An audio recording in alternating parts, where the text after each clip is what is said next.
the rundown. The Saharan African nation of Chad broke off relations with Israel back in 1972, and just last year, after a 50-year freeze, reestablished full diplomatic relations with Jerusalem. Even before that, though, ties between the nations began warming, with a visit to Israel in 2018 by the late Chadian leader, President Idris Deby, with Prime Minister Netanyahu returning the honor with a visit to Chad the following year. Now come reports, not yet officially confirmed, that Chad's current leader, President Mahmoud Deby, and yes, he is the son of Idris Deby, will arrive to Israel as early as this evening. We're with us in studio, our political affairs and international affairs correspondent, Batya Leventhal. Batya, first of all, a lot of talk about, for example, Israel's relations or attempt to build relations with Sudan. Not so much its more successful efforts with neighboring Chad. But why has this visit been not officially confirmed yet, but it has been reported? Right, so the visit has been reported, and as you mentioned, it's likely that he is going to be arriving tonight, being Tuesday evening, and set to meet with Prime Minister Benjamin Netanyahu on Wednesday. I think the reason that it's been kept under wraps was not from any kind of other significance or secrecy other than the fact that they did not want to overshadow U.S. Secretary of State Antony Blinken's visit.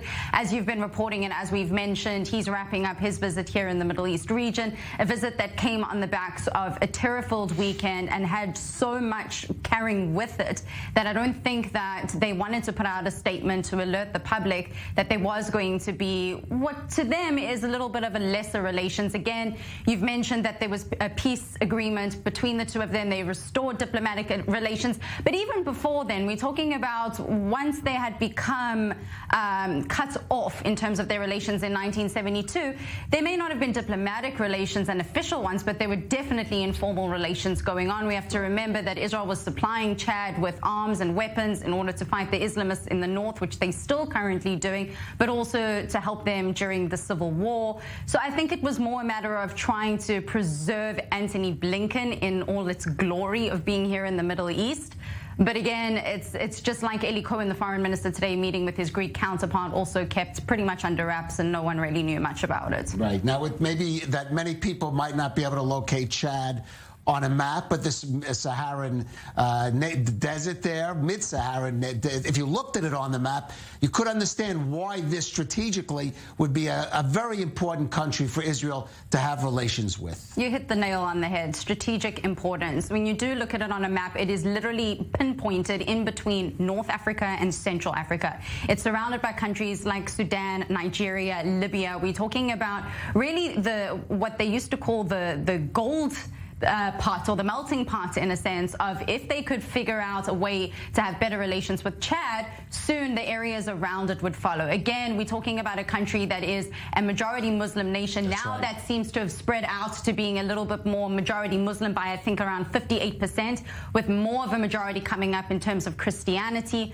But this is very much an important strategic area for Israel to get involved in terms of the fact that it is a Muslim majority country and where it is located.